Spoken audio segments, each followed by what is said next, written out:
Jacket বুলি কোৱাৰ লগে লগে আমাৰ মাইণ্ডত এটা ইমেজ আহি আহে হ'ল ঠাণ্ডাৰ সময়ত যিটো আমি জেকেট পিন্ধো।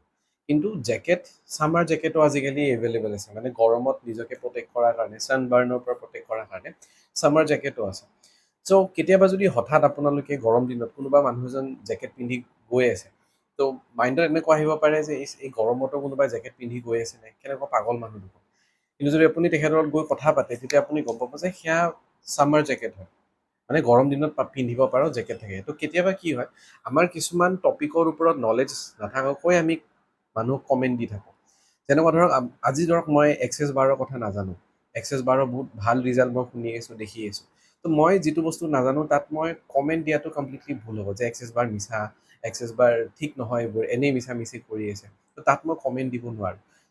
যিমান চেলিব্ৰিটিৰ প'ষ্ট থাকে, কেতিয়াবা পলিটিচিয়ানছৰ প'ষ্ট থাকে, মুভিৰ কিবা প'ষ্ট থাকে, তাত কমেণ্ট ধেৰ হৈ থাকে, নিগেটিভ কমেণ্ট ধেৰ হৈ থাকে। তো যিটো টপিকত একো নলেজ নাথাকে, তাত কেতিয়াও একো কমেণ্ট দিব নালাগে। যদিহে আপোনাৰ সেই টপিকটোৰ প্ৰতি নলেজ আছে, সেই টপিকটো আপুনি জানে, তেতিয়া আপুনি কমেণ্ট দিয়ক। নহ'লে মানে এনেই টাইম পাছ কৰিবৰ কাৰণে কমেণ্ট কৰি নিগেটিভিটি স্প্ৰেড কৰি কোনো লাভ নাই।